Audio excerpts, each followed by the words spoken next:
So I don't know if you've heard this saying, but there's a saying in the recovery movement that you're only as sick as your secret. So if you keep it inside, then it just stays dark inside. You need to bring it out. You need to talk about it. And as we all know, ISKCON is not the place that we talk about what goes on in private. And we don't talk about pornography. At least I haven't seen it. Has anyone seen anywhere where on any website where, you know, ISKCON Temple has a section, pornography? Go on Catholic sites, go on Mormon sites, go on these sites. They've got huge sections on dealing with pornography. It's very interesting, isn't it, that we have kept that hidden. So I'm trying to bring these things out in the open and talk about the stuff that people don't talk about, because we need to talk about it. And if we don't talk about it, then devotees suffer in the dark.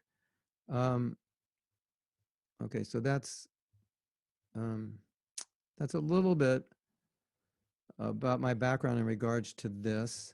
I don't say I'm an expert in addictions, but I can direct you to sources that are experts. And the purpose of this class, what I wanted to accomplish, is to look at our philosophy in relation to sexuality and where pornography, how we view pornography through our philosophy. I think this is super important, and how the samskaras we get socialized into in our society, which is overly sexualized, hypersexualized, are contrary to the samskaras that Prabhupada is trying to put in his heart. And so we're going to discuss that. I also wanted to do this class so if this is not a big issue for you, but you'll have more knowledge of it, so you can help others. If you're a father, you'll have knowledge of how your kids are being affected. If you are addicted to pornography and you don't know it, you'll better learn if you are. And one of the main things I wanted to do, which is probably the most difficult thing that I had to study, and it'll probably be difficult for you, is to let you know how destructive pornography is, and I mean, it's hard to do this, but I want to educate you a little bit about what goes on in sexually explicit material, because most of us don't know it or haven't seen it. I wasn't aware of it, but horrible things. And to show how pornography is actually a drug and how contaminating it is. So that was what I want to accomplish. And as I said, give you sources which you can use for your sexual addictions. One thing I wanted to say before we start is that I have worked with many devotees who have sexual addictions, and or I don't know if you call them addictions, but challenges with pornography, masturbation, just general challenges. And they're good devotees, they know the philosophy, et cetera, et cetera. And that's when it comes to the point that philosophy is not enough, they need something practical. And when it gets to that point, I have sent devotees to a program called Sexaholics Anonymous, which I learned about from a disciple of mine. It's like Alcoholics Anonymous. It's the same principles. And every devotee I sent to that program cured their problem if they followed the program, every single one. So rather than thinking I needed to create a program, that program already exists. And I've read their book. They have a book on their Sexaholics Anonymous book. It's called The White Book. It's called The White Book because it has a white cover. So you can have the book and no one will know what's inside of it. And after I read the book, I had a funny thought, and this is going to sound really funny to you. I thought, this book regarding sex is more Krishna conscious than Krishna consciousness. That was my I don't know if any of you have seen that book. It is so Krishna conscious. It begins with, this is a greater power than I can deal with. I have to surrender to God and let his power take me. I can't do this alone. That's how it starts. And it's very introspective. It's amazing. So that's just a little background for me. Okay, so when we look at sexuality, we know that when a man had trouble controlling his sex desire, Prabhupada would say, get married. And a lot of times the men would think, yeah, but if I get married, then, you know, I have to work, you know, it takes time. raise a family, that takes away from my preaching and so forth. And I wanted to take sannyas when I was 24, and I wrote Prabhupada, and he said, no. He said, be responsible as a grihasta.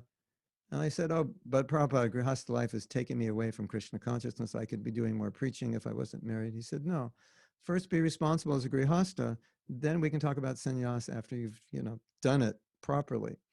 So Prabhupada was all about responsibility. And so the problem with pornography, it's sex without responsibility. And when you have sex without responsibility, you don't get purified from it. And that whole thing that the brahmachari wants to avoid, getting married and then working, dealing with the wife and the kids, and they said that's all that's how you get purified from it. And if you just want to have sex free with a prostitute, or you want to look at pornography and masturbate, or that's not purifying at all. Actually, it is just exacerbating the problem. So this is what pornography is all about. It's about sex without responsibility, but it's much worse. Now, I wanted to give my definition of pornography, which is a lot different than the definition you'll find in general. The definition in general is explicit sexual material. But I don't think that should be the definition. I think the definition for us as those trying to be sexually pure is anything which incites one to think about sex. So why would I say that? Well, if I see something and then in my mind I'm having sex or imagining sex, then that's pornography for me. Now remember the story of Subara Muni. He saw two fish copulating. I don't know what that looks like, but he knew what it looks like. And that completely destroyed his mind. So for him, looking at that fish was pornography. It's really interesting also when you think about this, because we know what Shastra says and Prabhupada says, if you become agitated hearing about Ras Leela, then you shouldn't hear about it. And one time Prabhupada said, if you're not qualified, you'll be putrefied rather than purified. So in the broadest sense, even that can be pornography because it can stimulate sexual thoughts. So, you might see a woman and she's well dressed and nothing sexual, and that stimulates a sexual thought. You might see a lingerie ad in a newspaper and that stimulates a sexual thought. You go by Victoria's Secret and you stare a little bit too long. So, it's not pornography. I don't think we should put it in a little small category of explicit sexual material. I think we should say it's anything. The billboard, because we have to be aware of this, especially for us, because we're trying to be sexually pure. We have to be aware what is disturbing us sexually. And all these little things that we may think aren't big deals, they can be, at least for some of us.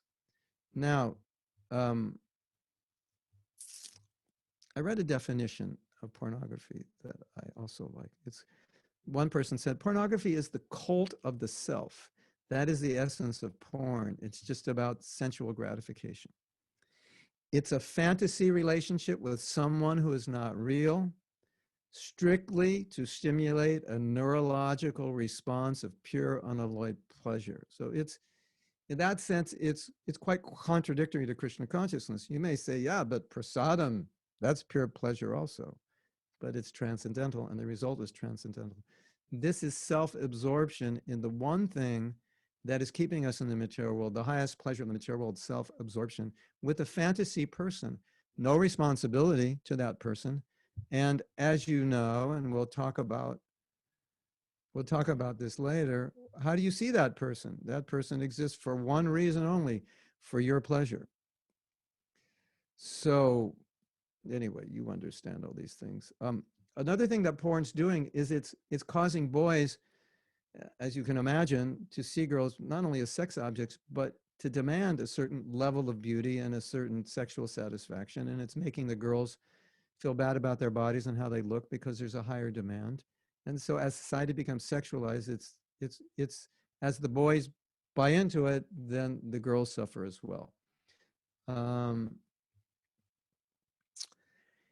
I think another thing that's important for us to see is that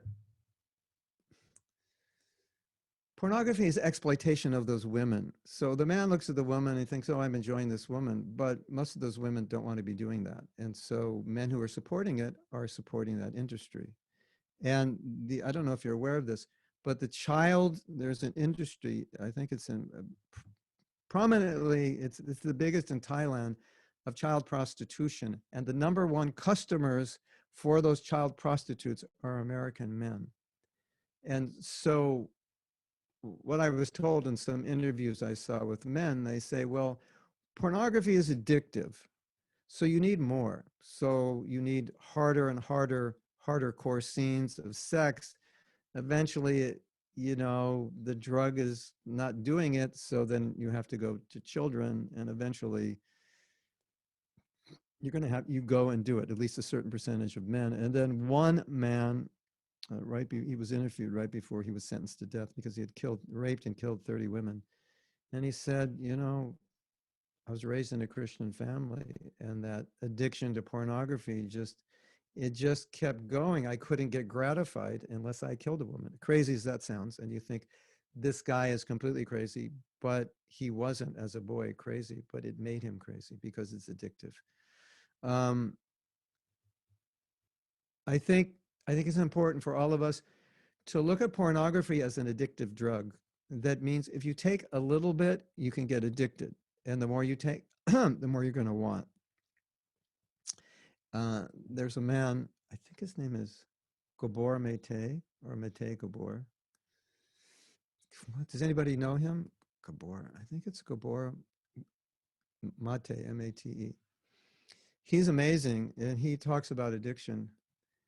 And he says it's really interesting because he was born in Hungary and he came to Canada, and he talks exactly like Shivaram Swami. It's like he could be his brother because Shivaram Swami has the same background. So he said that he deals with addictions, and he said the interesting thing about addictions is that some people will take a drug and it doesn't do anything to them. It's just they don't like it, they don't want it. It could be pornography, a drug, any addictive substance, and other people, they take to it, and that's it. They can't give it up. And he explains there's different reasons. There's an emptiness inside. Parents may have been addicts and so forth. But my point is that a certain number of people are prone to addictions. So when they touch pornography, it doesn't end there. And I know devotees who have pornography addictions who were never able to give it up in their entire life as devotees, which is scary. And they were very good devotees. So the way he defined addiction, I love his definition. His definition was, addiction is you're doing something that's bad for you and you can't stop it. Because sometimes we say, but Prabhu, I'm addicted to pakoras, I'm addicted to halava. Yeah, but it's not bad for you. I'm addicted to chanting 16 rounds. I'm addicted to 32. I'm addicted to 64. But that's good for you. So we want addictions like that. But his point was it's an addiction that's bad for you and you can't stop it. And so that's the nature of addiction. So understanding that porn is addictive, it can get you to that point where you can't stop. And any addiction is destructive to your life, to your family. And later on, I'm going to read something about how women respond when they find out their husbands are addicted to porn. It's very sobering. Now, I don't know if you know this. It's hard for me to say this and in this discussion of exalted devotees, but I think we need to know this. For those of you who don't, what's happening in the porn industry, as I was reading today and yesterday, I didn't know this, is that because it's a drug, they have to make it more exciting. So these porn videos are becoming sadistic. Women are being beaten, tortured. I don't know details. But basically, the women in these videos are just being tortured. And they're showing like, oh, I like this. This is what's going in people's heads. And there are a lot of statistics about what that's doing. But also, the women in those videos are suffering terribly. So people who are watching porn are supporting that. And if you watch porn, it's good to think, I'm supporting this. It's good to think this is a drug and it's dangerous, but there's a lot more to it. I'm going to get into in a minute about how it relates to our philosophy. Um, mm. Okay, here's some statistics. Of the 304 scenes analyzed, these are pornography videos, almost half contain verbal aggression, and over 88% contain physical aggression. So those of you who have sons, if they watch pornography, 88% of what they see, there's going to be physical aggression against a woman by men. And it shows the women enjoying this. You can imagine the consequences of that and how men view women, and we're going to talk about it later. This is just introductory. Women in porn movies are seen or become packaged commodities. This is what it's doing to a man's mind in view. What are women? Women are packaged commodities. I think something that we have to consider for ourselves, if we are leaders in our movement, and everyone's a leader of, all you men are leaders of families, or you will be, watching porn, being addicted to porn is the worst thing you can do. I just want you all to take it much more seriously than you may be taking it. It's a huge problem. Years ago, I heard that there was a conference of pastors, and the pastors were all staying in one hotel, and the hotel knows what everyone watches because they pay for it and it registers. 50% of the pastors at a pastor's conference that evening were watching porn. I asked some devotees in general, that was not a serious statistical research. I said, what percentage of brahmacharis in India living in the ashrams do you think are watching porn? Most people gave 25 to 33% as estimate. And I think that's quite accurate. I have a disciple who was had a sexual addiction. He's in the Sexaholics Anonymous program. He's a great resource for information. And one significant thing he said is that porn is not actually the problem. There's another problem that's causing people to watch porn, but the bait is out there everywhere, as we know. And so if there's any emptiness inside, one is not happy in life, one is not satisfied, that's why people become addicted to drugs, because it's a high they never got before. And it's a huge high. Endorphins and what's that other one? That other happy hormone. You know the other one, I forget the name. Dopamine. It's just like, your brain shoots it up. And a lot of people in their lives have a lack of endorphins and dopamine because of the way they were raised. They were abused. And so when they get a drug or pornography, it gives them that. It's like, it's a high they can't give up. So let's see it as an addictive drug. Now, I want to go into the spiritual problem. And, we've all seen the painting of Krishna. He's shooting water on the gopis, or the painting of Krishna when he's stealing the gopis' clothes, which is so interesting to discuss in light of this conversation. And I always joke because they have a painting in the Dallas temple. Those of you who've been there have seen that. They have a painting of that in the Dallas temple. And I always joke and I say, you should title that painting, "Do Not Try This at Home," because that is the problem, right? In my mind, when I meditate on what pornography is, in my mind, you may agree or disagree, but this is how I analyze it. In my mind, I see pornography as imitating Krishna at its best. Like the furthest away you could get from Krishna is pornography, because that's imitating the highest leelas that Krishna is doing, and only he can do, which we should never do. And previous to the internet, pornography was a little difficult to get, and now we can get it very easily. So our ability to imitate Krishna in the ultimate form of sense gratification for a man is this kind of imitation. And to me, it's like that's as far as you can get from Krishna consciousness. And I think it's a good way to see it. The other way is because it's so antithetical to the essence of Krishna consciousness that when we put ourselves in Krishna's place that way, we could never enter into the understanding of Radha and Krishna. And the ultimate prize of Krishna consciousness is to enter into Radha Krishna Lila and understand that and relish it. And pornography basically blocks you out because in every way you're trying to take Krishna's position and enjoy his gopis in a way that only he can do it. And we cannot do that. It's impossible. I always tell men, it is impossible to enjoy women unless you serve them. You cannot enjoy them any other way. It's impossible. You'll just get beaten and frustrated and smashed and depressed. And you all know that because you all have that experience. We all have that experience.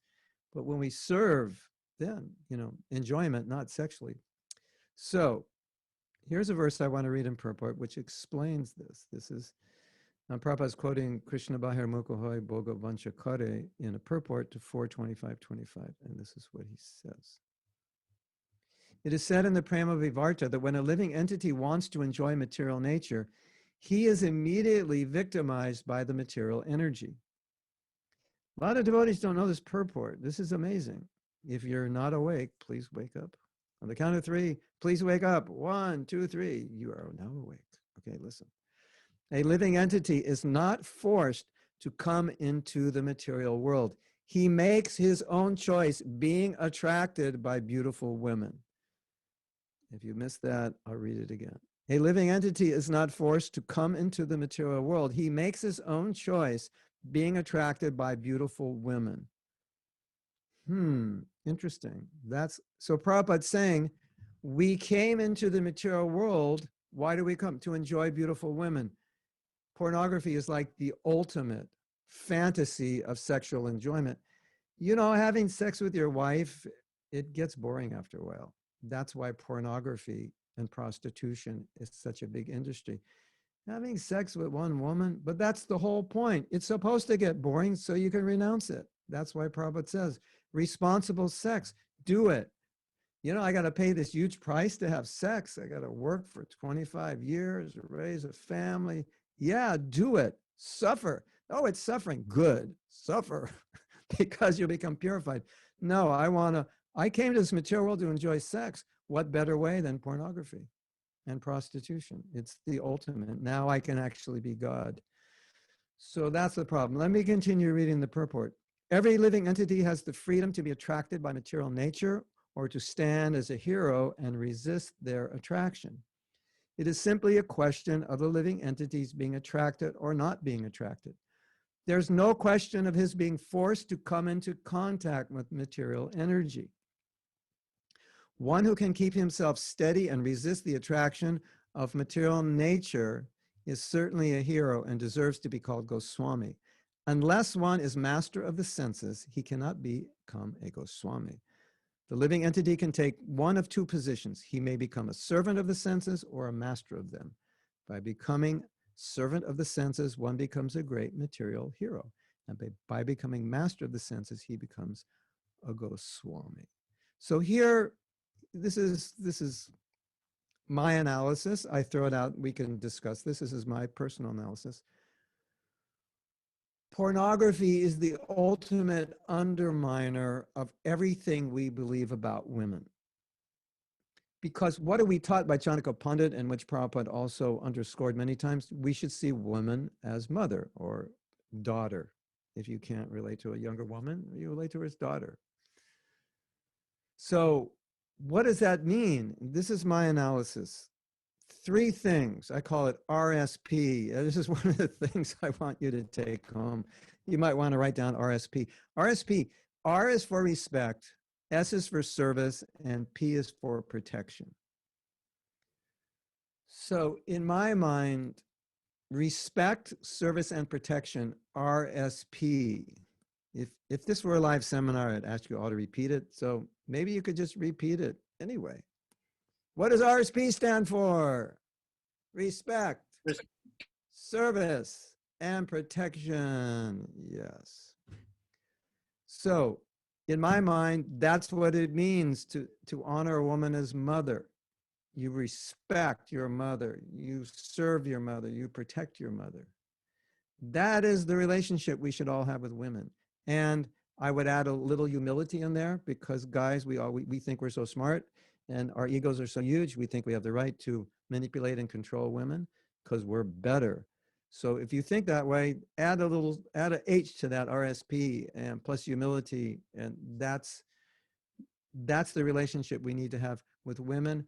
Pornography is diametrically opposed to that and completely destroys that. And pornography just destroys any good samskars in relation to women, because what does pornography do? It turns women into objects. So now you probably uh, have heard the word objectification. If you haven't, objectification simply means you turn somebody into an object. And I think most men, unless you were born a pure devotee, understand through experience. You look at a woman and you forget that she's a woman, and you think she's an object of sexual gratification. And so how do we do that as guys? We do it first with our eyes. That's one of the main ways men enjoy women. It's with their eyes. Men don't need to actually have sex with women. They can just do it with their eyes. And you say, oh, but Prabhu, Lord Chaitanya said, if you think of it in your mind, it's not a sin. Okay, great. It's not a sin, but you just contaminated your mind and your heart and your body. Oh, right. You're not going to get bad karma for it. You're just going to suffer in your spiritual life for it.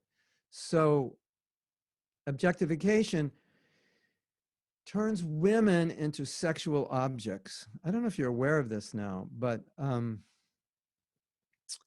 they have this industry called sexual robots and sexual dolls, and they're manufacturing women out of different materials. I don't know the details. And these guys are now hanging out with their robotic women, enjoying them, talking to them, and having sex with them. And I don't think pornography really is any different than turning a woman into a robot. She just exists for you. But we understand with our own sexual challenges that when we objectify, we look at women and we think they actually exist for sex, for us. That's their purpose. And as devotees, we're supposed to respect them. Mataji, I will serve you, I will respect you. As soon as you see them as sex objects, you immediately disrespect them. All the dignity that a woman has is disrespected. So some of you may have read Manu Samhita, and in Manu Samhita, it is said that if you respect women, everything auspicious comes. And if you disrespect women, everything inauspicious comes. Now, look at the world today. It's pretty inauspicious, isn't it? Sometimes I think, women are highly disrespected in this society. The pornography industry, 30% of what's on the internet is porn, 30% of what's downloaded is porn. There's brothels everywhere, prostitution everywhere, date rape, marriage rape. I mean, women are not respected well. And we're the society, the Hare Krishna movement, we're the society that is calling women Mataji. And if we're looking at porn, what a contradiction that is. What a paradox that is in our lives. So women have now become sexual commodities. And, the problem is we have to look at samskars, these samskars that are going into us. And every time we look at porn, it reinforces the samskar that this woman exists as an object, a piece of meat for my enjoyment. It's destroying our Krishna consciousness because it's diametrically opposed. So here's a... Now what all the people who talk about porn, the religious and non-religious people, they say that, it makes sex, it takes it out of the relationship. And now there's no relationship with this person. So, and then what they say is that men who become addicted to pornography, they can't really enjoy normal sex anymore. And so they have this hypersexual life now. They have to enjoy more and more fantasy sex. They can't enjoy it. And this is true of anything exciting. I used to surf. These guys who surf big waves, when there's no big waves, they go crazy. You get depressed because it's a drug for them. So now I would like to do a little meditation. What's the word I'm looking for? Guided meditation, right?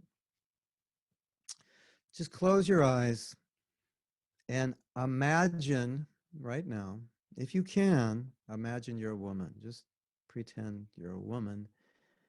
And you're standing on the street, and a man is looking at your body, and he's lusting after your body. And you can see it, and you can feel it. And this man, you know, he's looking at your body, and he's imagining you are naked, and he's imagining he's having sex with you. Just imagine that's happening. And I will just ask you now, just how do you feel? Take her position. How do you feel? How does that feel? Just let yourself feel. You as the woman and this lusty man is looking at you. How does it feel? Feels horrible, doesn't it? Dirty, ugly. Now let's do some that may be a little easier. Imagine you have a daughter and a man is doing that to your daughter. Even if you don't have a daughter, just imagine you have one. And a man is lusting after your daughter or your sister or your mother. How does that make you feel? Really dirty, right? This is really horrible. This is yucky. This is, yeah. Okay. Keep your eyes closed. I want to do one more. Now, imagine you are not that woman. The woman is someone else and you are the man who was lusting after that woman. How does that make you feel? Lusting after the woman. How do you feel when you lust after a woman? Don't run from the feeling. Just allow yourself to feel. Those times when you lust after a woman, how does it make you feel? I think the answer is dirty and yucky and ugly. I want to offer a little something. You can open your eyes now. I want to offer a little experience that I have. I did some work in learning how to feel a little more. And I think as a devotee, especially as a young devotee, I turned my feelings off because I equated my feelings with sense gratification. So if I had any like lusty feelings, I just turn them off. I don't have them. La, la, la, I don't have them. That kind of thing, you know, any kind of lusty, no, just zip, I got it, I turned it off. I didn't feel anything. That didn't happen. It was just, because we learn to turn thoughts off. Don't think like that. Think of Krishna. Okay, so I do that. See a woman lust, think of Krishna. I learned something that I think I would like to share with you that I think can be super helpful for you. If ever you're in a situation and you're feeling lust for a woman or even lust in your mind for a woman, stop and ask yourself a question. How does this feel? How do I feel right now? And go with the feeling, not with the feeling that you want to have sex with her, but the feeling of how it feels to want to have sex with her. That feeling. Because if you go with the feeling of having sex, naturally you don't want to go there. Go with the feeling of what is it? What am I feeling right now? Desiring this. What does it feel like? I have done this exercise and I can just share from my experience. I feel like a dog, basically. That's my feeling. Mahatma, you are a dog right now. You are a pig. So I think this is very important because I think many of us are trained when we feel that, shut it down, shut it off, rather than allow yourself to experience it. Just allow yourself to feel it. That's all. I'm not telling you to go with the feeling of wanting to do it, but how does it feel to feel it? And when you feel it, it's going to feel so dirty and yucky, you're just going to say, oh my God, I don't want to feel this way. How do I want to feel? And you ask yourself, how do I want to feel? I want to feel RSP, right? Don't I? Respect, service, protection. That's how I want to feel towards women. If you feel that way towards women, That's an amazing feeling. It's an amazing experience, isn't it? You cannot feel that way through any sexual activity or exploitation. But when you feel respect for a woman, you feel you're willing to serve and protect, you feel like you just conquered the universe. I've conquered my sexual desire. I can see a woman like a mother. What is higher than that? That's the most fantastic feeling. You agree, isn't it? But to see her as a sexual object, that is the worst feeling. That is like yucky, yucky, yucky. So now here's something heavy. Fasten your seatbelts, everyone, because this is really, yeah, it's heavy. I'm just going to read it. There is a connection between sexual objectification and the lack of empathy. In short, empathy and sexual objectification are incompatible. There is evidence that when observers hone in on a woman's physical appearance, she becomes less human and more object in the eyes of the observer. Under a sexually objectifying gaze, women's bodies momentarily become the property of the observer, whether they have consented or not. So now, especially fathers with young boys, they're looking at pornography. It seems innocent, not innocent. It's destroying their empathy towards women. And there's other things I'm going to recall to later, which shows how it affects women, how it affects these boys and their attitude towards women. They're more accepting of basically, generally, men and boys who view pornography, they demean women more. They're less into women's rights and equality. Interesting, isn't it? Okay. Now, next section. There's so much to talk about. And I want to leave time for questions, but I'll try to go as fast as I can because I think all of this is really valuable for you. So what's the demographic for porn? Well, the pornography industry is a huge, I think, I don't know the exact income. It's huge, huge, huge, huge, huge. Bigger than Hollywood, much bigger than Hollywood. They produce, I think, in the thousands. Hollywood produces, I think, 300, maybe Nishingananda knows for sure. And they produce in the thousands every year. Huge industry. They have their own Emmy Awards now. And so who are they targeting? Like, who does the cigarette company target? They target young people, get them addicted. So adolescents are being targeted. But there's no one demographic, but that's the target. I mentioned the pastors' conference, 50%. So I have some statistics here, which are depressing. And I just, if this depresses you or disturbs you, I apologize in advance, but I think it's helpful for us to know these things. And I think in the long run, it'll help. 55% of married men say they watch porn at least once a month on websites. And I won't mention the websites. I didn't know about these websites and don't go there. 70% of men who are not married watch pornography at least once a month. 63% of adult men have looked at pornography at least one time while at work in the past 3 months. 38% have done so more than once. 64% of self-identified Christian men and 15% of self-identified Christian women view pornography at least once a month. For the secular world, 65% men, 30% women. So it's a little lower in the Christian world with women, but not men. 37%, listen to this, if you're spacing out, listen to this. 37% of pastors said viewing pornography was a current struggle they had. That's more than 1/3 of the pastors in the world are struggling with pornography. That's a serious problem. And that just underscores the addictive nature. They're struggling with it. They're pastors. If anyone should be motivated to give it up, it's a pastor. They're struggling with it. What does that say? It's addictive. I watched some videos, of course. Maybe we don't look at the world so mechanistically, but you know how scientists study the brain and the different emotions affect different parts of the brain. So they say that the part of the brain in the front that's used to control yourself, when you get addicted to something, it shrinks. So the part of the brain that's just whimsical overpowers the part of the brain that transmits, you could say, or, yeah, let's say transmits intelligence. That shrinks. So that's why the addict can't stop, even though it's destroying him. I know I shouldn't do this, but I do it even though it's destroying me. Why don't you stop it? I can't, because that part of the brain shrinks. It also shrinks with people addicted to porn. Same exact thing. And that's why they can't stop it.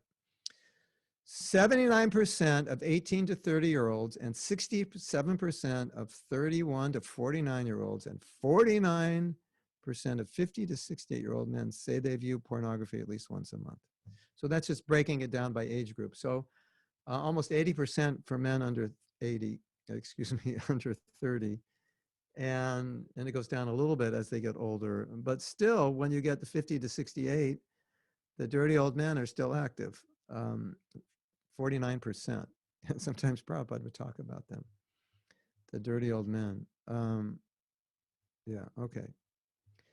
Now, here's the section that I think could be the most powerful and maybe most important. I may not get to other sections, but this is really important. And I unfortunately didn't have time to organize this. I don't really think it would be more powerful if I did organize it. And I'm just going to read some things a little bit perhaps redundant. And I think in this case, the redundancy will be useful. It's looking at this, it's looking at the effects of porn, how it destroys men and how it destroys relationships. And I think it's really important for us to understand how we're being destroyed by it and how it's destroying relationships. So this is just research, and I will read it to you. And if any of you want this research, I'm happy to share it with you. Researchers in the United States claim that men who were exposed to porn at a young age were more likely to agree with statements that asserted male dominance, such as things, quote, things tend to be better when men are in charge. So more porn, more tendency towards male dominance. The authors cite a disturbing study in which men endorse war after being primed with a picture of an attractive woman. In other words, I guess they ask certain questions that relate to endorsing war to men who don't see the picture and men who do, and the men who do see the picture tend to endorse war more frequently, which suggests that male violence has a sexual motive. But the link between sex and violence may derive from the fact that sex is often coercive in male-dominated societies. The men are the dominant ones. Okay, this is, if this is depressing you, you may want to like go away for 5 minutes. It'll take me 5 minutes to get through this, but it was depressing me to read this. I actually had to stop this for a while when I was studying. As I said, I think it's important. Along with the rise of pornography, there has been an explosion in sex-related violence, including domestic abuse, rape, and gang rape. You remember years ago, there was a controversy, does violence in movies cause people to be violent? Well, let me tell you a story. I have my own study of this. And what's being said here is if you see it in front of you, you're going to want to do it. And rape has increased with the proliferation of pornography. When I was young, I grew up in LA, and I was an avid surfer, and I went to see a surfing movie. And after the surfing movie, we went to the beach because the movie was at the beach. We walked down the beach, and I was talking to my friends. I said, tomorrow when I go out there, this is surfer talk. I'm going to rip it up. I'm going to rip up those waves. So I was so stoked to rip it after seeing that surfing movie. So what happens after seeing the pornography? What are you stoked? What are you fired up to do? And there's this phenomena called mirror neurons. When you see somebody acting in any way, your brain mimics what's going on in their brain. Interesting. You know, and we know through association, you know, we get inspired by devotees. So this is what's going on. Rape has increased. Okay, so this is just information about what goes on in porn that I was not aware of. because I don't really look at it, so I didn't know. In porn, there is no making love. It is about making hate. This is what they're describing, these violent scenes of showing a man hating a woman and then basically raping her. He despises her. He is revolted and disgusted by her. If you bleed out the love you have to fill it with something to make it interesting. So they have to make pornography interesting. So they remove the love and the romance. That's for Hollywood. And they just make it violent. This is what it says here. They fill it with violence, degradation, cruelty, and hate. And then they found that gets boring. So you have to keep upping the ante. And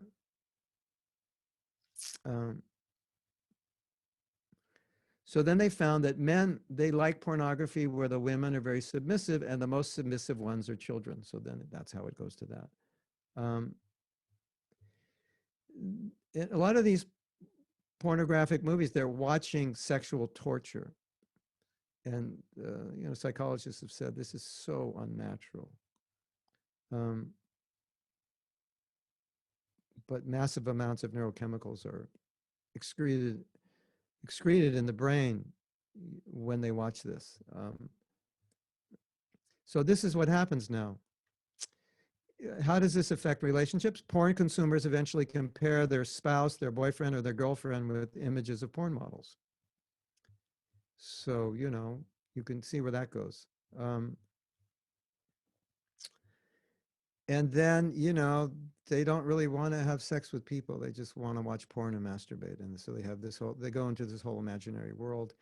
And I think it's obvious to understand if a boy is watching porn and masturbating, it means like he has a different girlfriend every day. And how is that poor boy going to get married and stick with one boring woman his whole life? It kind of makes the chances extremely difficult, if not impossible. And, I think that's an obvious problem. And this is just putting that samskar deeply in their heart. This is what they found also, because these boys are watching, or men are watching violence and sexual movies, they become desensitized to cruelty. And they don't even realize it's aggression. Yeah, okay. So now, I promised you I would say a little bit what happens when women find that their husbands are using porn. There's something called betrayal trauma, and a lot of women go through betrayal trauma because they feel they've been betrayed by their husband. And in what I've studied, I want to read this sentence because it's alarming. Discovering their husband's use of pornography can be the most emotionally painful thing a woman ever experiences. I'll read that again. That's very heavy.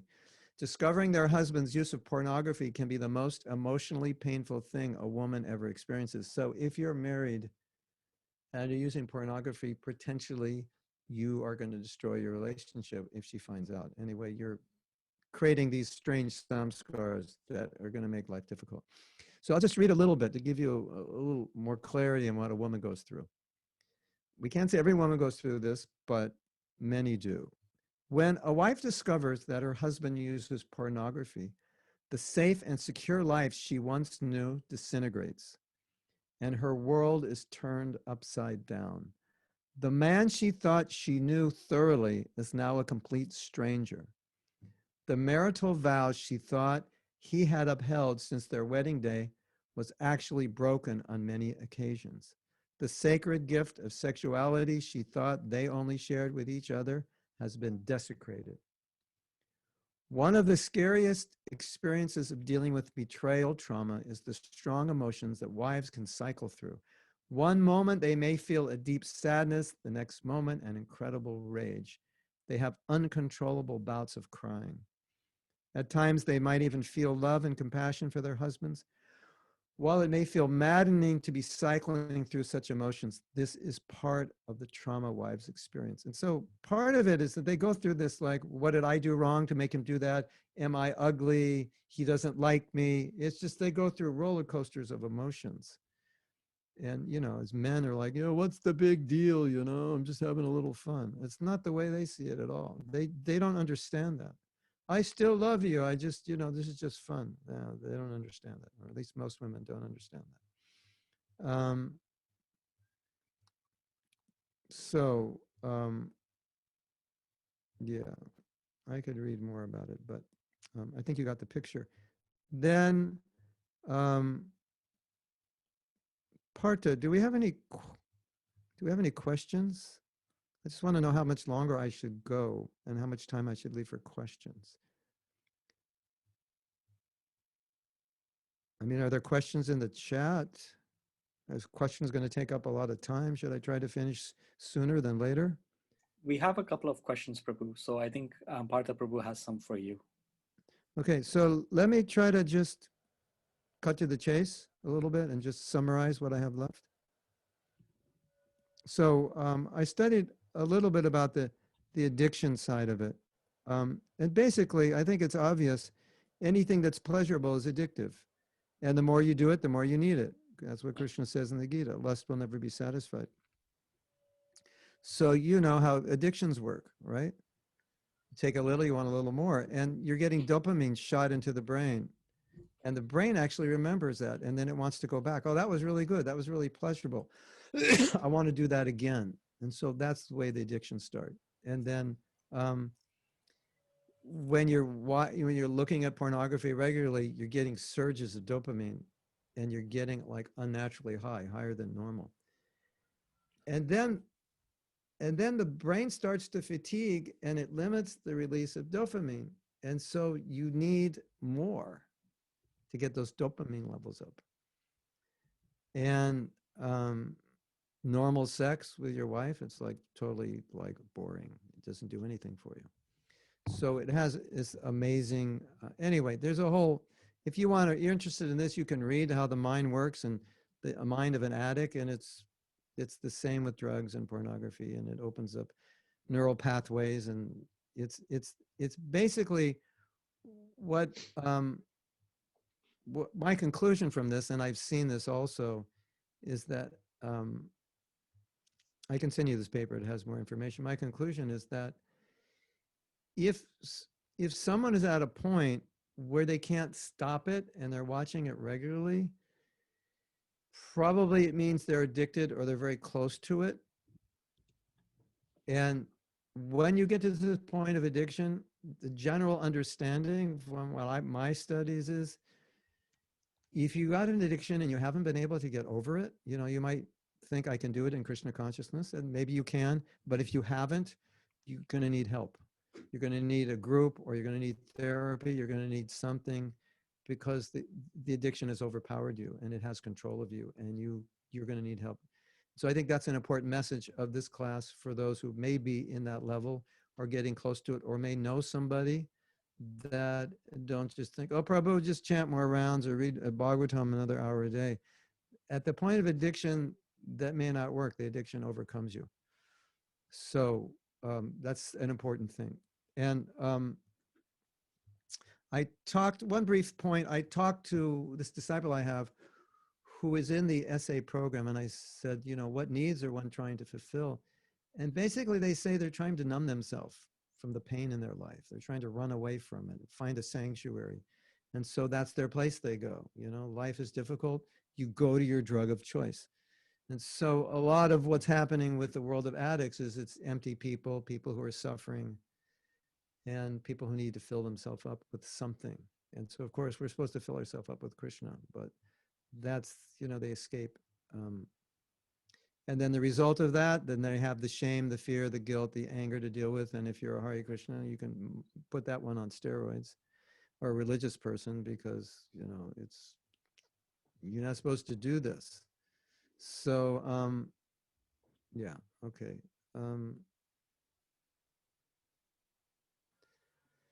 One little bit of advice is, if there's any kind of addiction, you got to get the triggers away. You got to completely remove the triggers, anything that triggers this addiction. And even if it's a little one and you just, it's not a problem for you, but it's just a little problem, you've got to understand what the triggers are. What did I do last time that got me into going to this porn site? You got to step back from it, realize it, and don't do it. Now, there's a very cool thing I found. There's a website, and we're going to give you this This is the last thing I want to say, and then we'll have a discussion and we'll take your questions. There's a website called Covenant Eyes, and we're going to give you that so you don't have to write it down. And there's all kinds of nice things on that site, but specifically, they have an app, which I thought was great. And you put this app on all your social media, all your phone and iPad and computer, and it traces out, it has an algorithm that if there's ever a naked body, it blurs it so you can't see it, which is nice because if you can't control yourself, it's nice to have that. Of course, if you're a real addict, you'll take it off so you could see it. But, you know, considering that you want to do it, that could be helpful. But also what it does is it sends a report to your accountability partner. So he gets to look at the sites you're going to. And if you go to a pornographic site, it's going on his media and he's going to know. So you could just imagine if you have a problem with pornography and you know it's going to your accountability partner, you probably wouldn't go there. So you've got, you know, you're kind of on both sides. So I think that's something great and something we could recommend.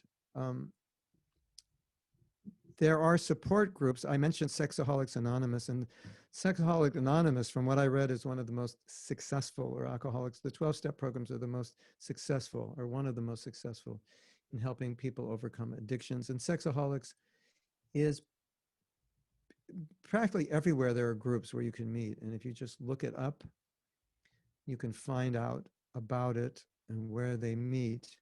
And then I mentioned that we have our own group, our support group with our own devotees. And many of these devotees are members of Sexaholics Anonymous, and they hold their own Sexaholics Anonymous meetings with devotees.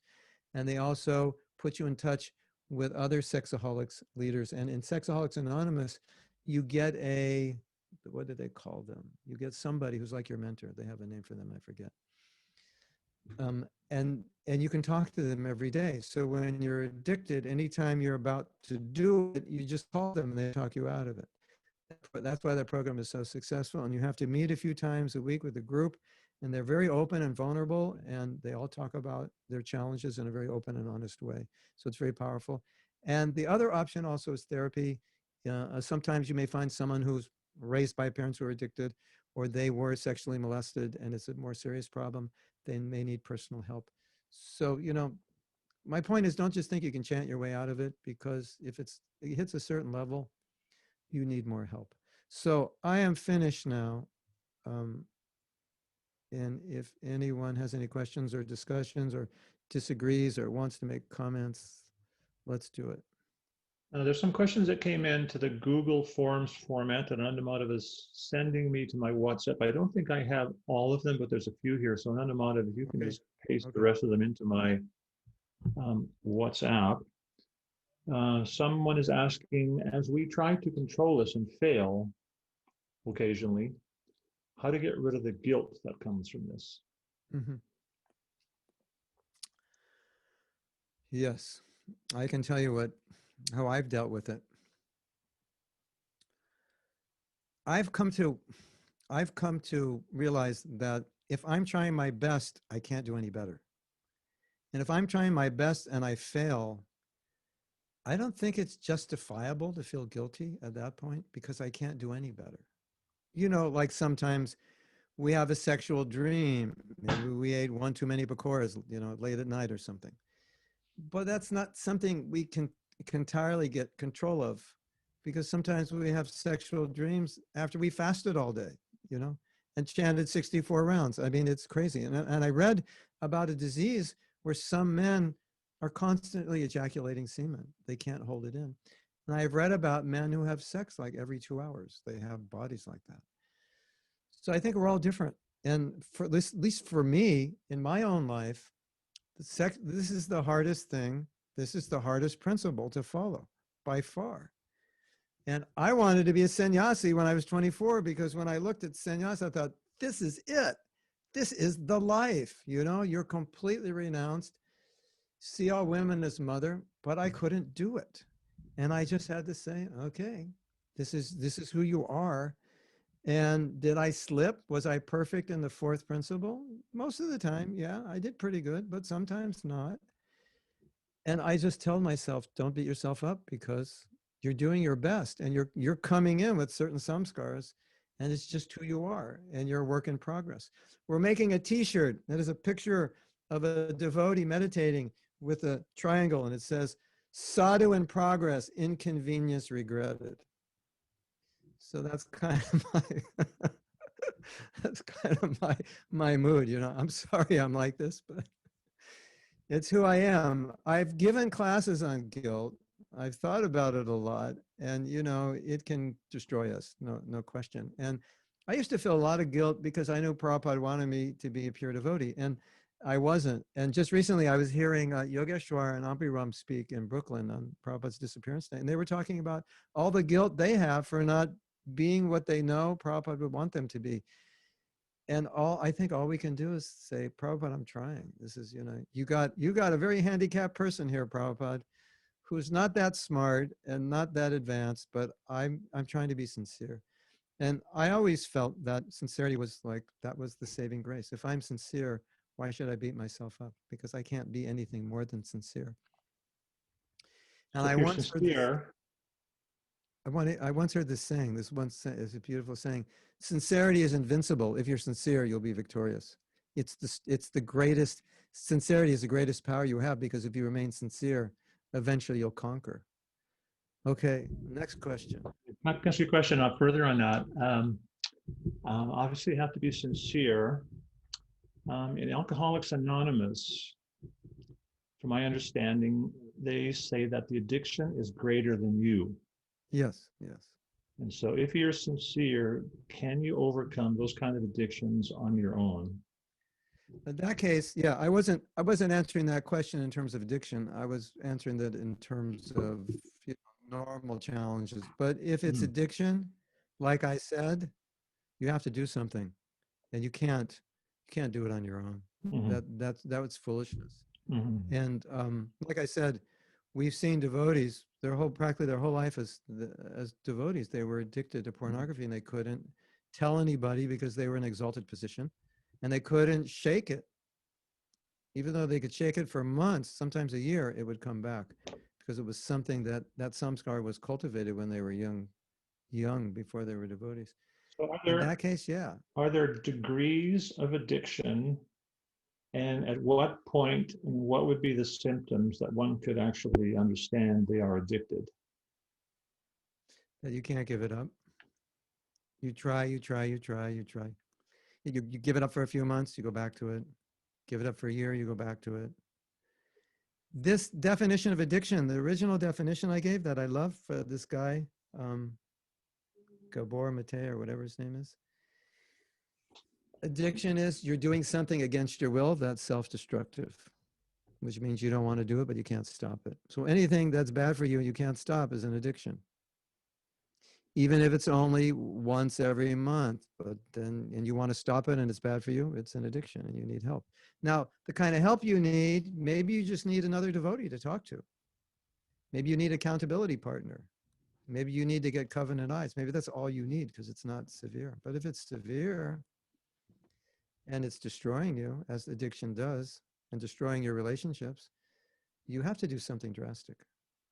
And this is what I've seen in all the people that have come to me who tell me they have this problem, this is the letter, these are coming from brahmacharis. This is a typical letter. I have this addiction to pornography, masturbation. I can't stop. I tried, chanting more rounds. I got preached to by my, went to the brahmachari class, got preached to by my leader, et cetera. It didn't work. That's how you know it's an addiction. You have to do more. Now, we would think it would work based on Prabhupada's books, just chant better rounds. Sometimes it works. I would say all these things work synergistically, but you may have to add that element of professional help or an SA program, or they have different sexaholic programs. That's my experience. So, I think for the average man, it's not a big thing, but when you get to the point where it's pretty regular and you can't stop, that's an addiction. So I've been asked a question once that, can pornography be benign? And one individual thought that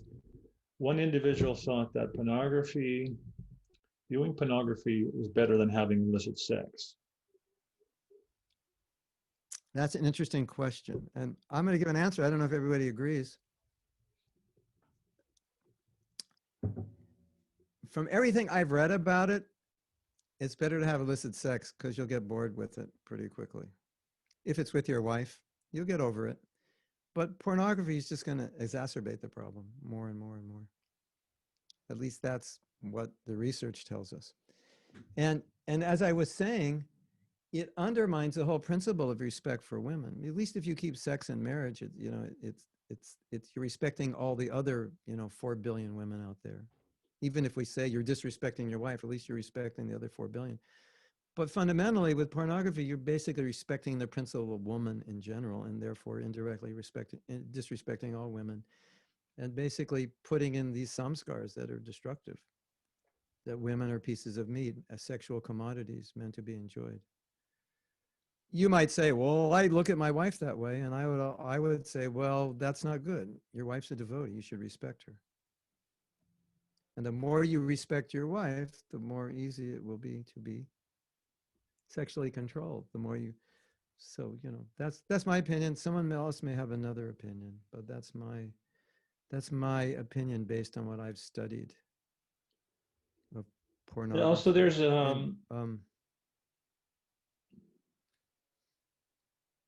there can be, for addicts, there can be a fear of the shame of their situation and the fear of being judged. It makes it difficult for them to seek help. So how can they get around that? Definitely the fear is there. Well, I can't change ISKCON overnight, but ISKCON has a problem with confidentiality. And my experience with confidentiality in ISKCON is if I tell you something and I say, please don't share this, you say, I will not share this with anybody, but in your mind you're thinking, I'll tell somebody, like my best friend or my wife. And so you tell your wife and you tell her, please don't share with anybody. And she's thinking, okay, I'll only share it with my best friend. And 3 days later, so many people know it. And that's where the fear comes. But we have to create some environment in ISKCON where people can open up and share. The devotees who have gone to Sexaholics Anonymous, one thing they all say to me, and they say, this place is so amazing. People are so real and honest, and it's confidential, and I wish ISKCON were like this. They all say that. It's real, it's honest, it's confidential. We need this environment in ISKCON. So I would say is, what I generally tell devotees is if you're in this situation, find someone you can trust deeply. And if anybody comes to you and you want to be trustworthy, when they say, please don't tell anybody, that doesn't mean anybody. It means nobody. Unless they tell you they killed somebody, you're legally obliged to, or raped somebody, you're legally obliged. But otherwise, don't tell anybody. Then we create that trust because we have to offer that. Otherwise, we have this problem, and then they'll suffer in silence, and it'll get worse. And like I said in the beginning, all these other religious organizations, they're center stage talking about pornography and what to do about it, and they have books on it and groups and we have nothing. Go through all of every ISKCON site. Is there anything about what do you do if you're suffering from pornography? What do you do if you can't follow the fourth regulative principle? It's not pornography. You just can't follow it. Where do I get support? Where do I go? So we've created this group on our site, and to join the group, you have to promise their norms. You have to promise to be confidential. And if you're worried about it, you can create a pseudonym. You can create a new identity and go on anonymously, which is so good because if you're worried, you can be anonymous. No one's going to know who you are. So that's one way to deal with it. So we've created that. That's good. I was just going to ask you that. Like I said, you'll get the address for that and the instructions what to do. Now here's a question. I appreciate the in-depth discussion of the reasons to give up pornography, but I think most devotees want to give it up, but just don't know how. Any tips on that? Yeah. What should we do to ensure we don't look at and even think of looking at women as an object? I can explain my thought process on this. Every thought is generated from a belief. And if sometimes we try to control our thoughts without changing our beliefs, and then the beliefs are generating the thoughts. So if the fundamental belief that we share is women were created by Krishna for my enjoyment, how are we ever going to control our minds? Because every woman we see is a possible target for my sexual enjoyment. And as we know, as men, we enjoy women through the eyes. They can be fully dressed and we can undress them with our eyes. And we can have sex with them with our eyes. So that's why I was talking about the RSP. Remember the RSP? What you're all supposed to remember from this? The respect, the service, and the protection. If you forget everything, just remember RSP, respect, service, and protection. My personal realization in looking at this sexual thing and the sexual problem and trying to be as perfectly celibate as I could be my entire life is it's a question of respect. We lose respect. We lose respect. I was just thinking about this today. I have so much respect for my wife as a devotee. I have like utmost respect. And when I look at her, I don't have sexual thoughts because they don't align with the respect I have. I have too much respect for her to see her as an object of my sexual gratification. So I think the problem is we have this belief system that women were created for our enjoyment. We don't have this belief system that women are meant to be respected, served, and protected. And if we can develop that belief system, automatically those thoughts go away. And when you see women, you just think, how can I respect, protect, or serve? You can respect from a distance. You don't have to associate with them. And especially when you become a leader, you're all probably aware of all the abuse that goes on in churches. And we've seen it in ISKCON, but I think it's worse in churches. Pastoral abuse, sexual abuse.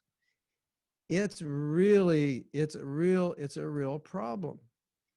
And so when you become a leader, if you don't see women with respect, protection, and service, you're in a very dangerous situation. You shouldn't be a leader because you can crash very easily.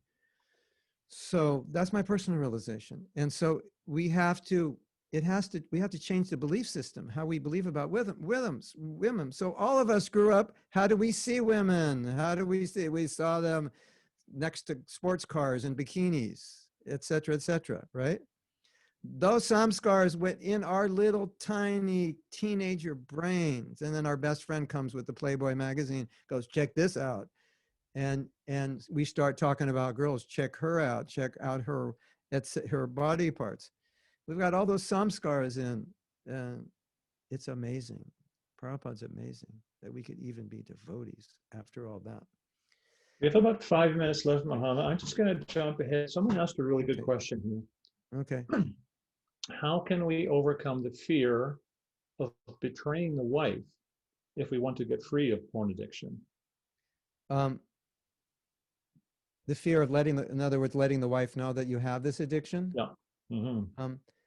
If I'm not an expert, but I think there's two ways of dealing with it. One way is through professional marriage counseling. You probably know better parts than I do, but bringing it into a safe environment in mediation or professional so that the wife won't go crazy. And it's a huge betrayal. Yeah. Betrayal of trust. He could do it in private and cure the disease but there is a website I saw where they work with the woman to help the husband. So she becomes his accountability partner and they work together. But I don't know if all women are ready to do that. I think you'd have to judge it on, you may know that if my wife finds out, that's it, she'll divorce me. So if that's the case, you may want to work in private. But if she can help you, I mean, what better person to help you than your wife? And that's where the highest stakes are in that relationship. Yeah. You can't have intimacy with secrecy. Yeah. Here's another question. Also not good. Every woman be able Why to is deal with chanting this. sometimes not enough to help us with our addictions? I have an easy answer for it. As people, chanting is not enough because you still have the problem. That's the simplest answer. How do I know the chanting is enough? Well, if you chanted away your problem, you know it's enough.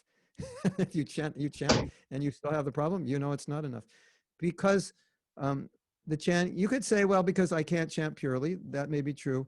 But you could say the samskara is so deep, you need additional help. So just see chanting as part of the process, but maybe not the only way you're going to solve it. And I think we have to be practical.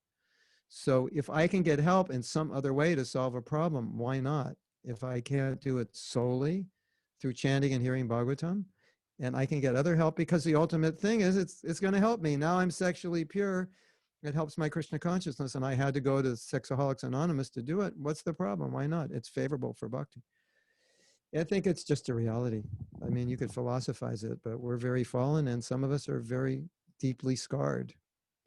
And, you know, just like when the children were abused, what do? We didn't say, okay, we're going to send all the kids to a japa retreat and that'll solve the whole problem. No, we paid for therapy because that's what you need in that situation, right? So, you know, if you need therapy, if everything else you've done doesn't work, then you're going to need extra help. And there's nothing wrong with it. That's just your sincerity to overcome, to be able to follow this principle for Prabhupada.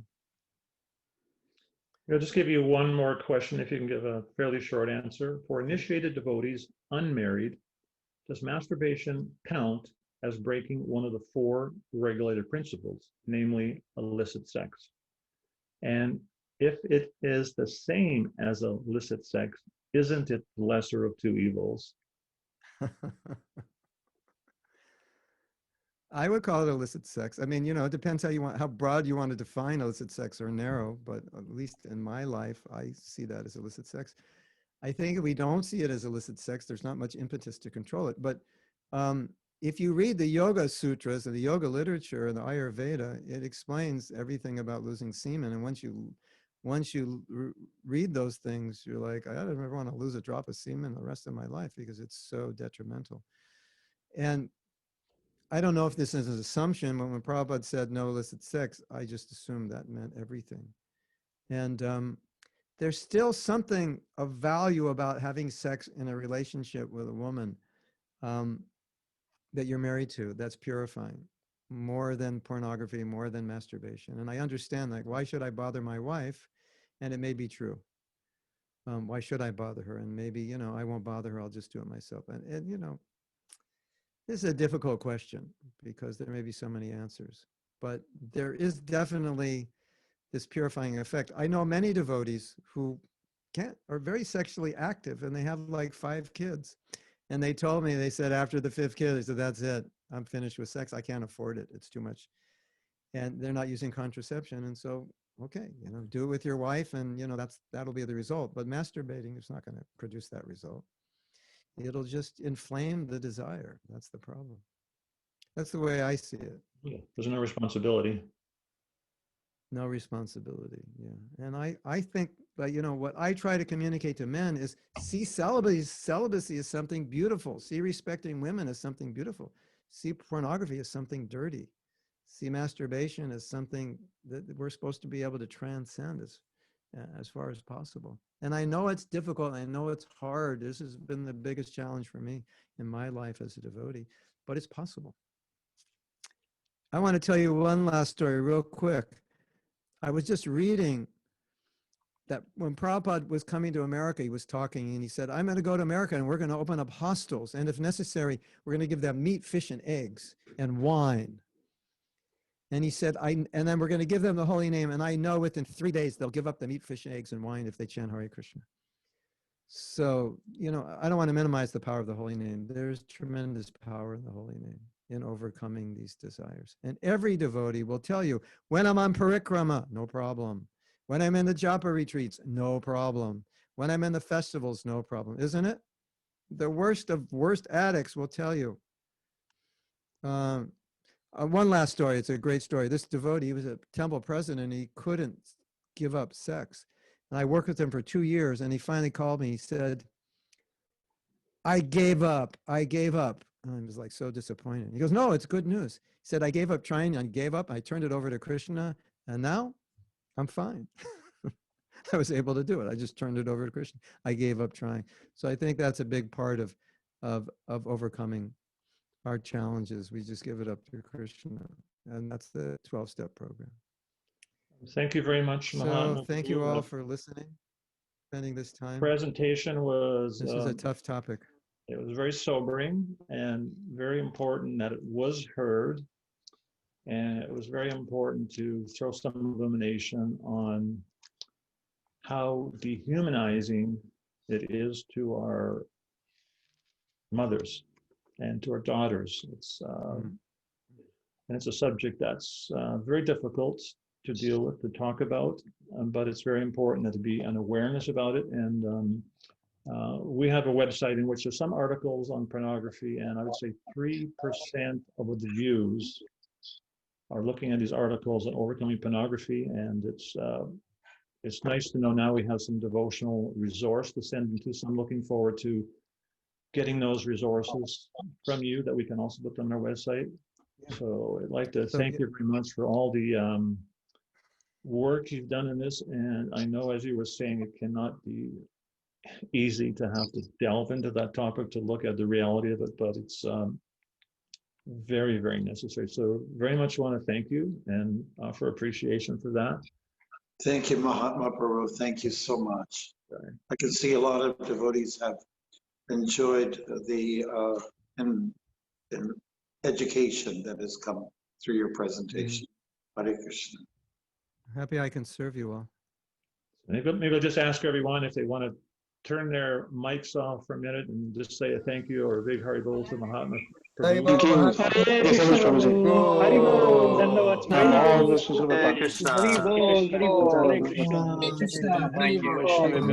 Thank you. Thank you so much. What are we going to remember? We're going to remember RSP. Respect, service, protection. Thank you. Now we go to Harinam, right? Yeah. Let's go. Good. Haribol.